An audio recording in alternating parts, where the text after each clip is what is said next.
Hello, good morning. This is Bill Curtis, the Executive Director of the Consortium for Information and Software Quality. Welcome to this Cyber Resilience Summit hosted by CISQ and the Cyber Standards community. This year's theme is From Securing the Supply Chain to Enterprise DevSecOps. I wanted, before we launch into our sessions and I introduce you to my co-host, Luke McDonald, I want to give you a short introduction to CISQ. Luke McCormack is my co-host today, and he'll be running a number of the sessions, and I'll turn it over to him in a second. But first, let's start with a quick introduction to CISQ. Next slide. CISQ was formed back in 2010 by the Software Engineering Institute and the Object Management Group. OMG is an international standards organization, and chartered to produce international standards for automating the measurement of software, both the size and quality of the structure of the source code. We're supported by a number of sponsors. I'm going to introduce you to those later on, and we have a number of partners that we share a lot of activities with. Next slide. We've produced at this point roughly 9 standards or 8 standards, and one is underway. And these are standards for both size relating to automated function points, and one called automated enhancement points that deals with trying to capture all the software, both functional and non-functional, plus our measures for quality, for reliability, security, maintainability, and performance efficiency. You'll see in gray one for data protection. That'll be introduced later on by Joe Jarzenbeck. Technical debt's another measure that is based off our 4 quality standards to measure the technical debt within an application. We've collapsed those together into one standard called Automated Source Code Quality Measures, and that is that kind of has both weaknesses for both IT systems and embedded software. We've submitted these to ISO. OMG has a fast track to ISO. We submitted automated function points, and a couple of years ago that was designated as an official ISO standard, 19515. Next click. And we have submitted automated source code. It has been tentatively approved.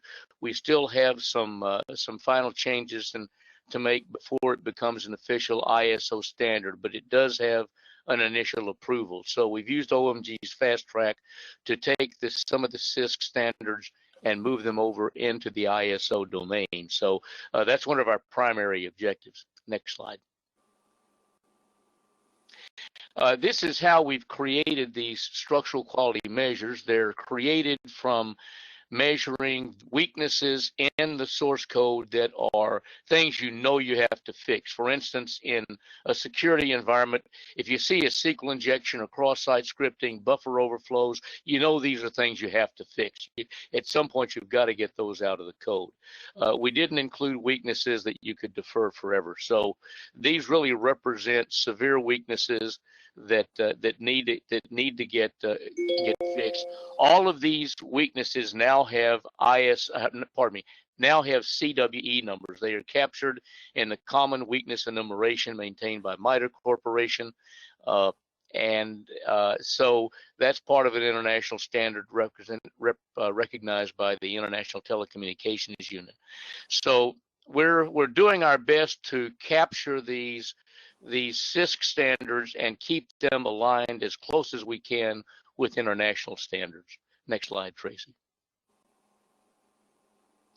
I'm the American representative to the ISO 25000 series standards, and we have kept the CISQ metrics aligned as closely as we could to the ISO 25010 standard that lays out a software process quality model, software product quality model. You can see there's 8 different characteristics, quality characteristics in 25010. In the light blue are the ones that we have provided measures for. ISO 25023, next click, Trace, it is the standard that defines software measures, but very few of those measures actually are measures at the source code level. CISQ deals at the source code level. We actually measure the software product itself. So the CISQ measures, especially the one that's tentatively accepted by ISO, will supplement the ISO 25023 standard by giving you measurement at the source code level of these 4 quality characteristics.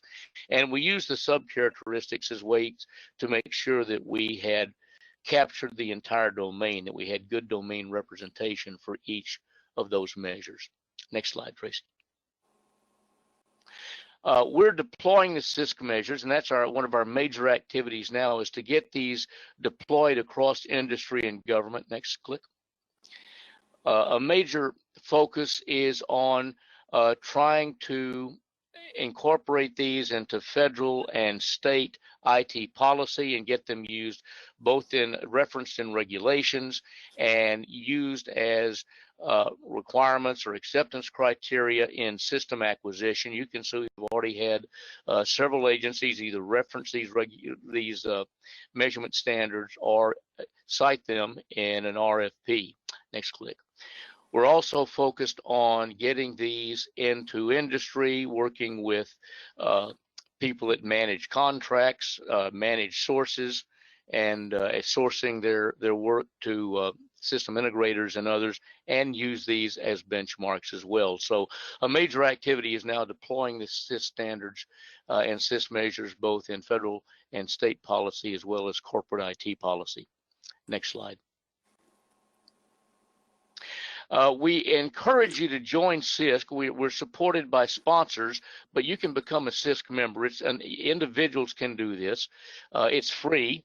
You just go to our website and click the little membership button and answer some questions, and our program executive, Tracy Berardi, will send you a password, and you're in and you're a member. You can get access to all the standards for free.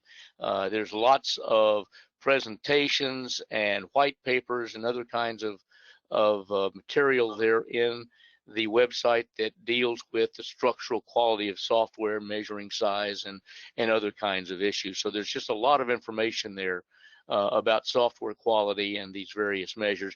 You can see we have almost, at this point, almost 4,000 members. We've passed the 3,000 level. And there you can see the companies that individuals have come in and signed in for memberships from. It's really a broad range of corporations and industry and public agencies. Next slide. I want to thank our sponsors, our founders, both OMG and Software Engineering, as well as our various sponsors, CAST, CIG, ISHPE, Northrop Grumman, Synopsys, Tech Mahindra, the Center for Systems and Software Engineering at the University of Southern California, as that they provide the funding to keep CISQ going. We would enjoy having additional sponsors join. Also, the U.S. Cybersecurity Challenge is a partner for this particular presentation. Next slide. I'm going to turn it over now to Luke McCormack, who will host the next session and introduce our agenda. Luke? Great, and real quick, Bill, this is Tracy. While we pause here just briefly on the agenda, just a couple quick housekeeping items. Yeah, this is Tracy. Hi, welcome everybody.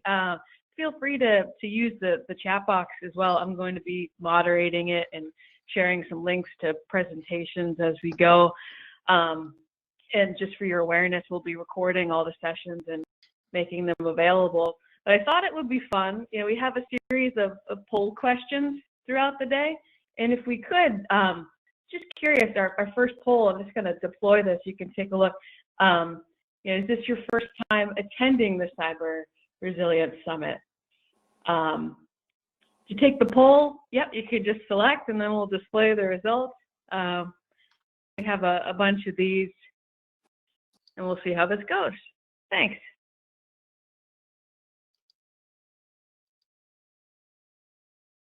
And thank you. You want to throw that agenda back up on the screen there?